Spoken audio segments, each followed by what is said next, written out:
Tanya, mana lebih tinggi jabatannya, Pak Gubernur dan Wakil Gubernur? Hah? Gubernur. Mana lebih tinggi jabatannya, Ketua DPR dengan Wakil Ketua DPR? Mana lebih tinggi kedudukannya antara Ketua dengan Wakil? Pasti Ketua toh?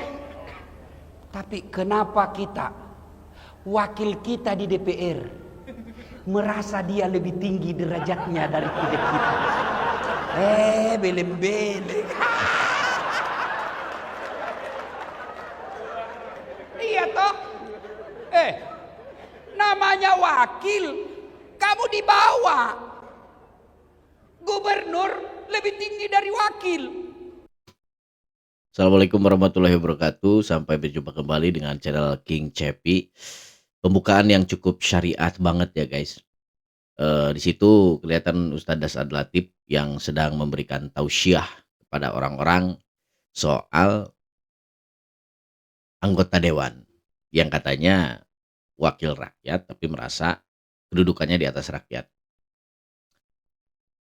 Nah ini juga berlaku nih buat Bang Ono Surono yang memang semakin hari semakin sembrono, dan semoga saja secepatnya Tuhan membuat dia eling ya. Wakil gubernur gunting-gunting pita, namanya wakil. Tapi anehnya rakyat, kenapa anggota DPR? Nah kau wakil bos. Kenapa kau merasa lebih tinggi dari kami rakyat Indonesia? Iya. Kamu wakil rakyat. Anda umroh tiap waktu, tiap malam tahajud, ada jalan bolong, orang lewat, jatuh dari situ, meninggal karena jalan berlubang itu, kemudian meninggal karena anak yatim yang besok tidak terbiayai, Anda berdosa. Doraka. Jadi malam ini cukup syariah juga ya guys pembahasannya.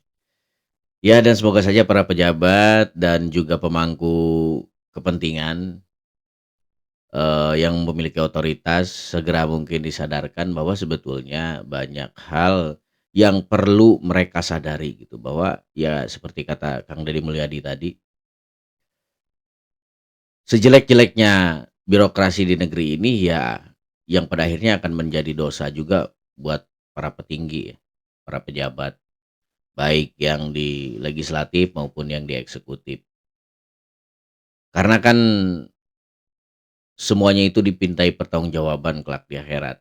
Ya mungkin saja Kang Deddy sudah nyampe ke sana ya pemahamannya, bahwa sekecil apapun permasalahan akan menuntut dia kelak di yaumil kiamah. Pilih rakyat, bupati teh lagi pilih Gusti Dede. Ini kata omongan teh. Dipilih rakyat tak. Nah si Akang yang lagi orasi ini guys, kemarin yang sempat jadi kontroversi juga ya, yang sebelum adanya demo ini ya dia sempat berdebat dengan Kang Deddy Mulyadi soal ganti rugi katanya. Ganti rugi bangunan yang sudah dibongkar oleh Pemprov Jabar. Yang dijawab juga oleh Kang Deddy katanya ya nggak ada ganti rugi karena ya salah mereka membangun sebuah bangunan di tanah negara. Halaman tidak mudah, atau tidak mudah berenang. Tapi faktanya masyarakat Kabupaten Subang yang berwirausaha pun dipangkas. Bagaimana bisa membiayai anak-anak sekolahnya? Yang bara nyiptakan lapangan kerja mah ieu menciptakan pengangguran. Hari ini kawan-kawan, bagaimana rakyat kecil harus menjadi tumbal para penguasa kawan-kawan. Lihat mereka di sana, kawan-kawan kita, masyarakat kita, bagaimana mereka pedagang kecil, mereka menangis. Mereka jangankan untuk membeli beras, untuk jajan anak-anak, bayangkan mereka digusur tanpa keadilan kawan-kawan. Jadi dari looks-nya aja kelihatan banget ya bahwa itu merupakan demo settingan. Demo yang ditunggangi oleh segelintir elit pejabat. Ya mungkin kalian punya ekspektasi soal itu. Kalian juga punya daya intelijen di pikiran kalian tentang siapa sebetulnya yang menunggangi orang-orang tersebut, guys. semuanya setuju, tapi ternyata uangnya nggak ada. Ini lagi-lagi Bang Ono ngomongin soal duit ya. Entah kenapa dia kalau soal duit ini agak sensitif ya. Apa karena duit itu adalah sesuatu yang sangat dia idamkan gitu, yang sangat dia kejar dan sangat dia inginkan. Kalau uangnya nggak ada, mau cari di mana? Pak Ono santai bulan puasa, Bu, uangnya bukan Saya sudah ada. izin, Pak. Jadi ingat sama beliau Ustadz Yusuf Mansur waktu viral dulu. Dari mana uangnya? Jadi Bang Ono ini sempat diingetin juga oleh pimpinan rapatnya. Oh dia harus sabar katanya di bulan puasa. Mungkin kejadiannya bulan puasa kemarin deh. Ono teriak-teriak masalah duit mulu sih gitu dari kemarin-kemarin gitu, dan sekarang juga dia ngerasa bahwa ya lahan duit dia udah mulai berkurang gitu. Lahan duit dia udah mulai banyak yang ngeganggu gitu, banyak yang menjegal. Ya mungkin alhasil dia ngerasa risih lah gitu dengan adanya peraturan-peraturan yang mana semakin mempersempit lahan pencarian dia. Karena Bukan. ini lagi musim hujan, uangnya belum kering gitu. Nah. Hai, selamat malam. Kita baru saja mendapat. Ada Bang Dul. Apa kabar Bang Dul? Lagi ngapain nih Bang Dul? Di Denpasar Airport, Ngurah Rai. Dalam rangka apa kita? Lagi di Bali, Bre. Bang Dul lagi di Bali nih, lagi liburan kali ya. Pantas kemarin pas Pak Prabowo menyampaikan pidato dia sempat nyariin nih. Gubernur DKI Jakarta kemana katanya, hilang. Ternyata lagi di Bali guys. Yang jawab biar mereka, bukan saya. Saya cuma kepala rombongan aja. Yang tanggung jawab itu emang dia pengen cuci tangan aja kali, makanya dia biarin para asistennya yang ngejawab. Jadi ikutin kita beberapa hari di sini. Memang ada ketemu sama Pak Gub Bali.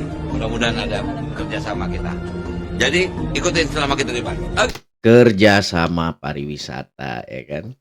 Jadi kerjasama sambil pariwisata. Kayak gitu gak sih?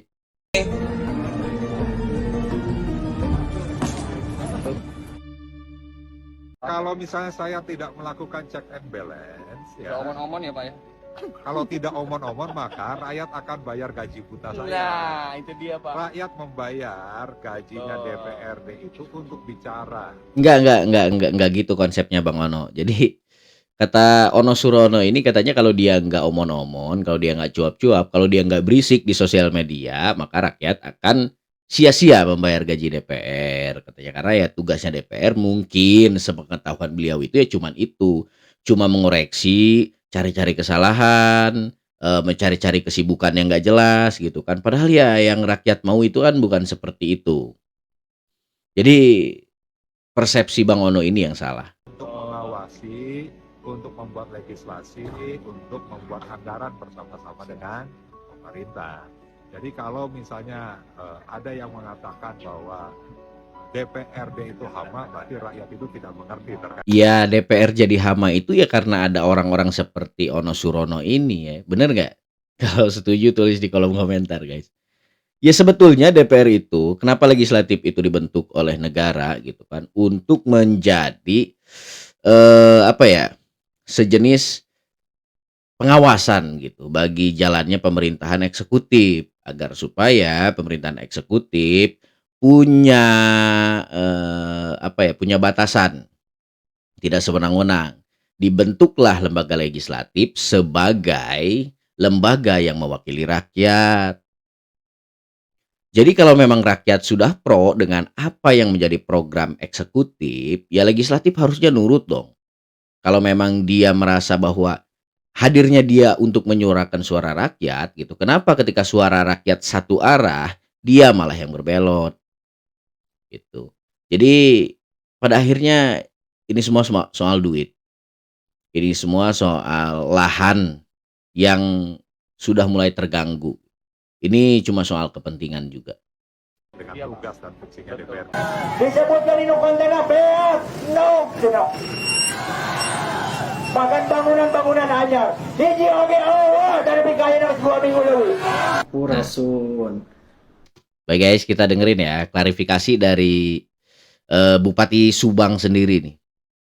untuk masyarakat Kabupaten Subang, khususnya para pedagang yang ada di Jalan Cagak, yang saya mendengar hari ini katanya sedang ada yang mau unjuk rasa ke kantor Pak Gubernur. Saya sangat menyayangkan ya, dan saya ingin mencoba memberikan pandangan bahwa begini, saya berharap para pedagang ini jangan mau terprovokasi, mau dihasut, mau diadu dombakan dengan pemerintah daerah oleh oknum-oknum tertentu, mau dipolitisasi. Kenapa saya bilang mau dipolitisasi? Karena bisa kita lihat dari izin yang mereka sampaikan ingin mendemo, itu koordinatornya sama sekali orang-orangnya tidak ada yang pedagang di situ. Bahkan tidak ada juga orang yang mungkin itu koordinatornya tidak tahu juga permasalahan intinya seperti apa. Karena yang saya lihat, kita bisa sama-sama lihat koordinatornya ini ya bukan dari pedagang situ asli. Tuh, jadi jelas ya teman-teman ya. Bupatinya langsung yang menyampaikan bahwa ternyata para koordinator-koordinator demo yang kemarin sempat cuap-cuap dan juga sempat beberapa kali berkata-kata kasar di saat demo, ternyata mereka bukan asli pedagang yang memang ada urusan gitu dengan pemerintah Pemprov Jawa Barat.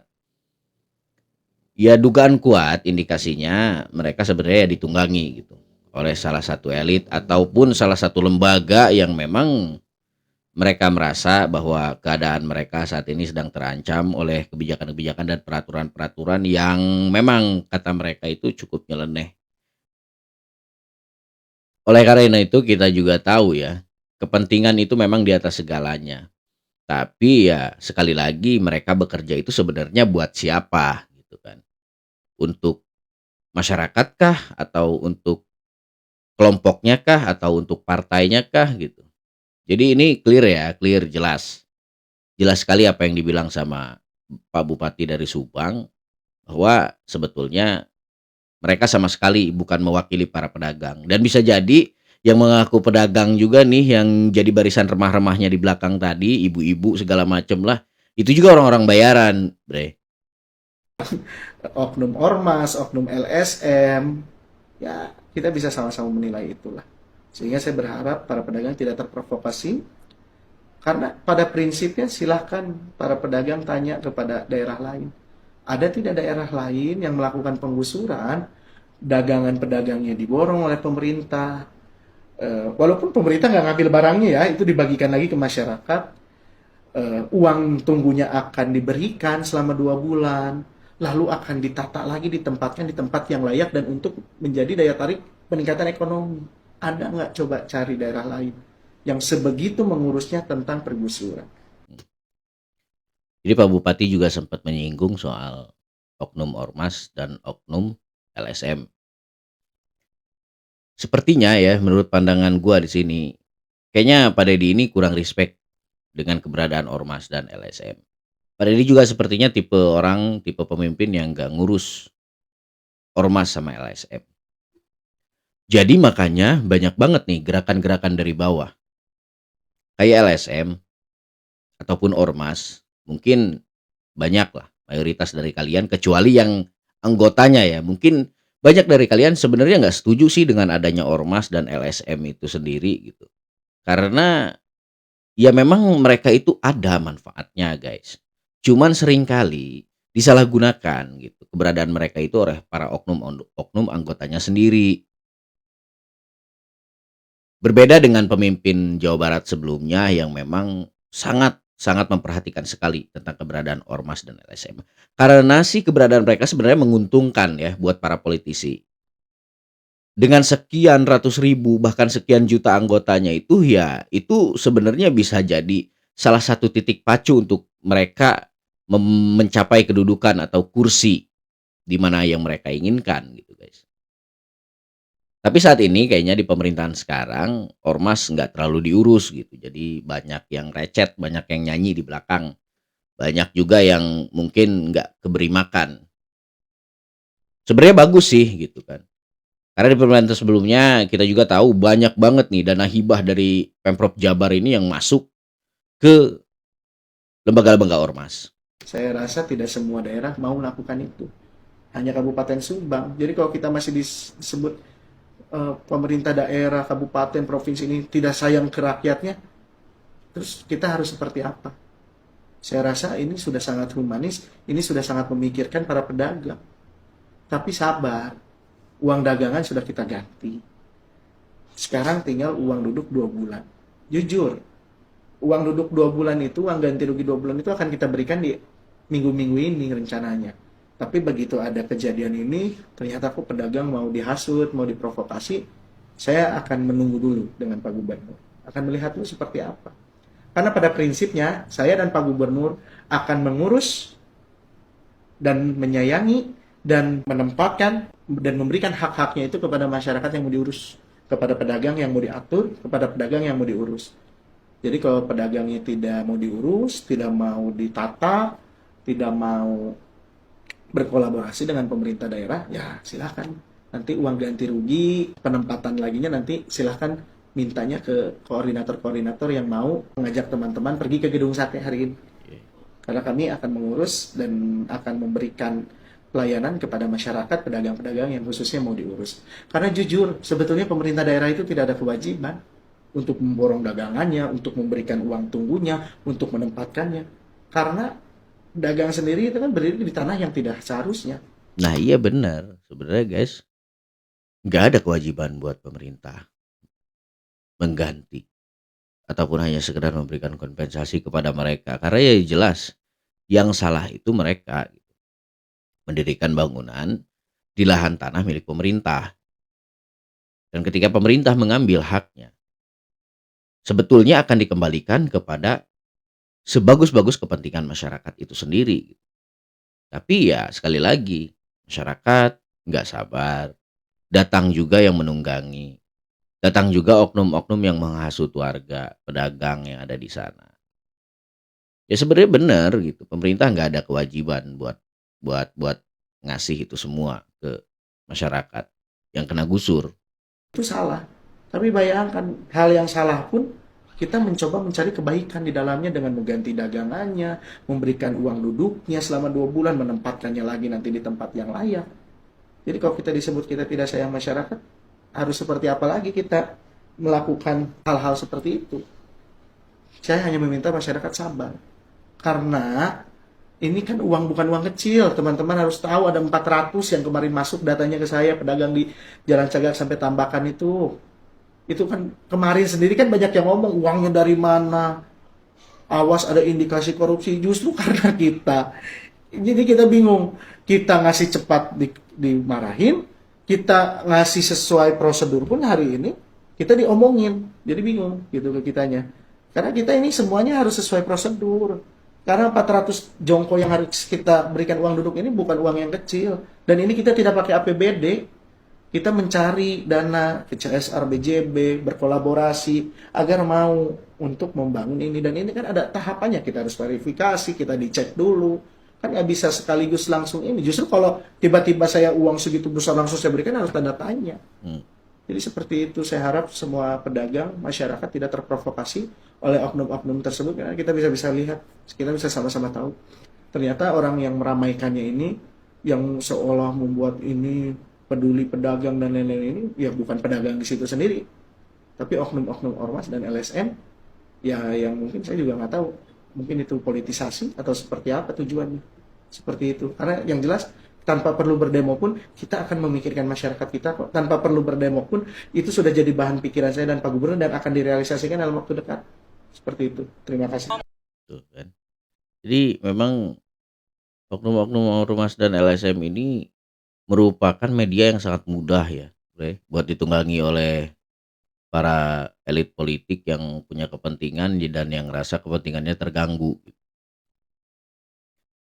Yang kalau kita pikir sebenarnya iya, daerah mana yang ketika hendak menggusur itu memborong terlebih dahulu dagangan para pedagangnya, terus diberikan uang duduk selama 2 bulan. Jadi uang duduk selama 2 bulan itu karena Gubernur menjanjikan pembangunan relokasi untuk para pedagang itu jarak waktunya 2 bulan gitu. Jadi Gubernur minta jarak waktu kepada para pedagang itu 2 bulan untuk merelokasi mereka pindah dari yang tadinya bangunan itu bangunan liar di tanah negara, jadi direlokasikan oleh gubernur, ditempatkan di tempat yang benar gitu, yang rapih, tertata gitu. Tapi masih aja gitu, ada yang mencoba untuk memprovokasi para pedagang agar supaya pedagang berdemo gitu. Padahal itu sebenarnya mungkin bukan mereka yang sebetulnya. Bahkan mungkin para pedagang juga nggak ngerti gitu ya, ikut-ikut aja. Yang pasti adalah uangnya. Makanya para pedagang mau. Ya orang Indonesia gampang banget kalau pakai duit. Moal ngantap rakyat Purwakarta teu boga iman. Aduh dicipok guys. Dicipok Om Jen sama Mama rambut pirang. Ke depan, Aduh, kalau Bang kelak saya Ono. jadi gubernur Jawa Barat, maka akan saya siapkan Jumat dan Sabtu. Jumat gedung sate akan kita buka untuk rakyat. Sabtu saya akan keliling di 27 kabupaten kota, kita akan lihat. Dia jadi udah jadi wakil ketua dewan provinsi aja udah bikin masyarakat resah. Gimana kalau jadi gubernur? Coba kalian semua bayangin ya. Jadi ya nggak ngerti lah kadang sama jalan pikiran Ono Surono ini.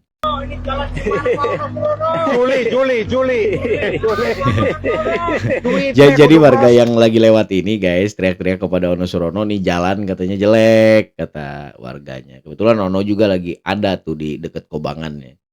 Jadi warga itu banyak yang teriak manggil Ono gitu. Maksudnya nyuruh Ono kerja gitu. Maksudnya nyuruh Ono itu ngelakuin aksi atau apalah gitu yang bisa bermanfaat buat masyarakat. Kita dengar jawaban dari Ono Surono. Lelang dikit. Juli.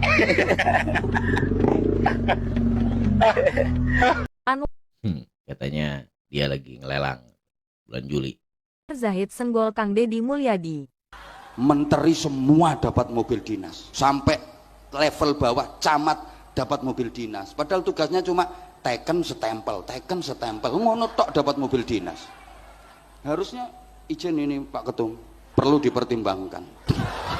Jadi kontena beas, no bangunan hanya. Jadi oke Allah dari pikiran 2 minggu lagi janji apa yang sudah dilontarkan. Nah, si Akang ini nih yang sekarang jadi sorotan netizen dan juga jadi bahan bully-bulian di sosial media ya guys. Sepertinya, tapi ini menurut gua ya, sepertinya dia ini ya salah satu oknum dari Ormas ataupun LSM yang disebut oleh Pak Bupati Subang tadi. Ini para pedagang itu tidak minta ya. Ya ini karena memang dilontarkan oleh seorang gubernur yang ketika gubernur ini adalah mengemban jabatan publik, maka itu menjadi sebuah tanggung jawab buat pejabat publik untuk memenuhinya. Dan pedagang kecil ini gimana? Dibongkar. Kompensasi ataupun ganti rugi lah katakanlah. Kenapa harus diganti rugi? kan asetnya Pak, ada aset ya rakyat lah di situ. Ada tanah negara mau bangun jalan pakai tanah rakyat, bayar nggak? Butuh tanah sama rakyat, bayar nggak ke rakyat? Ya bayar lah. Bayar, iya. Tapi kalau rakyat mah pakai tanah negara tanpa bayar. Kan rakyat negara tayanya kurang ya. Nggak bisa begitu, Pak. Logikanya salah, Pak. Jangan sekali-kali ngomong Bapak bahwa ini kan tanah negara, siapapun berhak mengisi. Loh, kan tidak semua orang kebagian. Ya, tanah yang yang tidak produktif ataupun lahan yang kalau ini mah bukan tanah tidak produktif, Pak, daerah marka jalan. Ya, kalau marka jalan kita oke lah ya. Artinya tanah-tanah yang tidak produktif dipakai rakyat tuh mungkin. Nah, dari alur omongannya ini ya jelas ya guys. Sepakat kita. Kayaknya dia memang oknum dari LSM atau Ormas.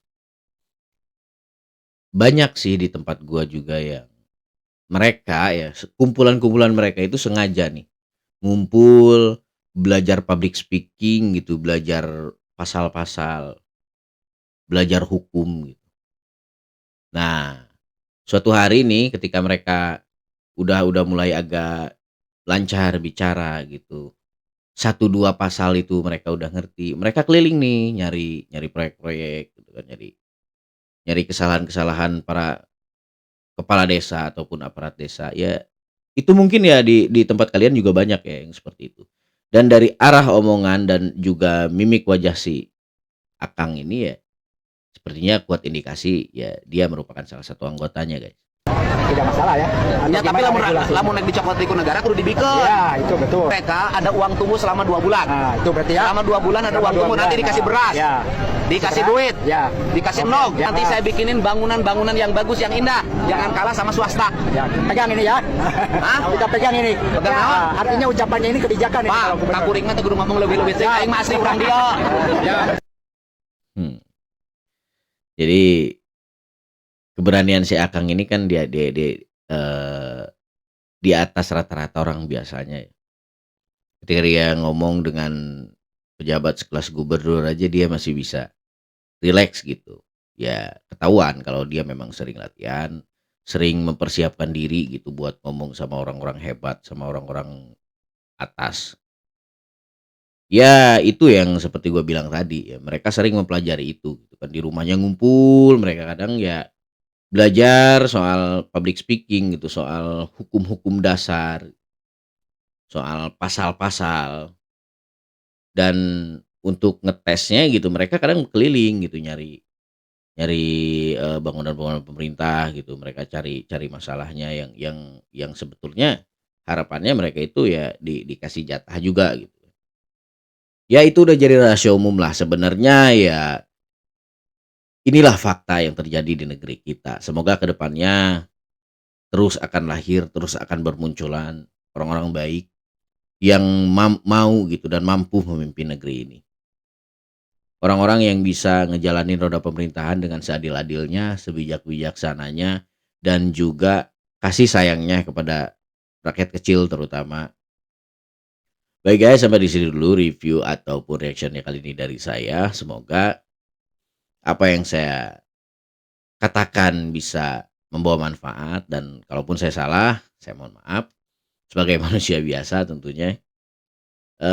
Bagi kalian yang belum subscribe, silahkan subscribe dulu dan juga komentar untuk membangun masing-masing daripada kita guys. Sampai jumpa di video-video selanjutnya. Bye bye.